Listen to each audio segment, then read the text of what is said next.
It's the end of the week, and so it's time to take out the trash.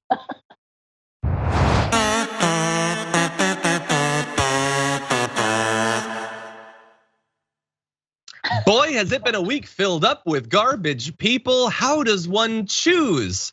River, who is your garbage person of the week?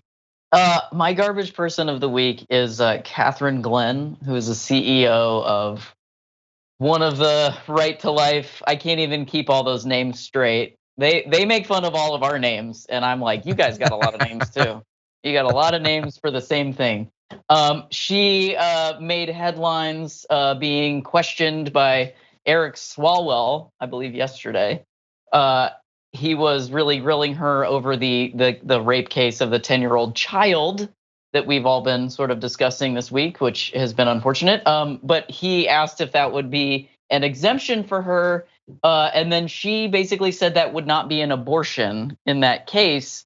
I would also toss a little bit of Eric Swalwell into the garbage as well for not following up on that and making her define what it would actually be, instead of pitching it to someone else who then said that would be an abortion, and not pushing Catherine Glenn herself to define it. Because as I've said consistently through our episode, a lot of this, the right and the religious right specifically, has been about all of us living under their definition, which is vague at best.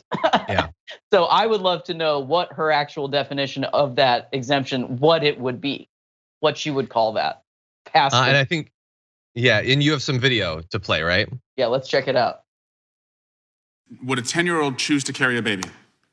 In the Ohio case, the Ohio Attorney General said that abortion would have been justified. Focus on the question, please. Would a 10-year-old choose to carry a baby? I cannot. Do you think a 10-year-old should choose to carry a baby? I believe it would probably impact her life. And so therefore, it would fall under any exception and would not be an abortion. Wait, it would not be an abortion if a 10-year-old with her parents made the decision not to have a baby that was the result of a rape? If a 10-year-old became pregnant as a result of rape and it was threatening her life, then that's not an abortion. So it would not fall under any abortion restriction in our nation. Ms. Warbelow, are you familiar with disinformation? Yes, I am. Did you just hear some disinformation?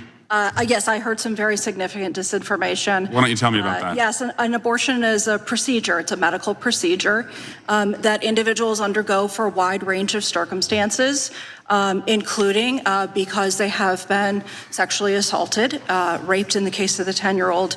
It doesn't matter whether or not there's a statutory exemption. It is still a medical procedure that is understood to be an abortion. Yeah, that's what an abortion isn't a moral judgment. No. It's a medical procedure. It's a medical procedure. Honestly, this is like saying I don't believe in root canals. You know, like it's not. Yeah. You can't. Also, go ahead, John. Sorry. You're totally right about that. But did you notice what else she slipped in there when she was like, yeah, I think it would affect the quality of her life.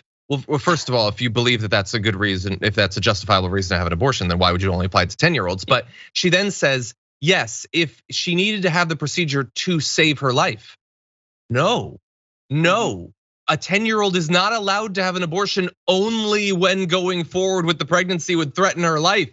Literally in any circumstance where the 10-year-old and her family wants to have an abortion, they should be allowed to have an abortion, whether they would be hunky-dory physically or not.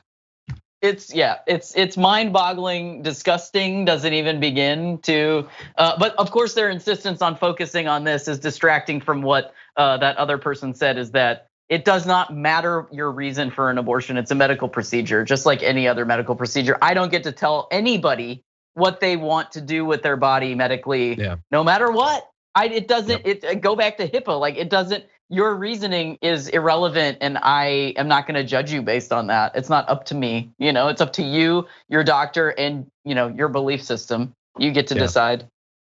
That seems very reasonable to me.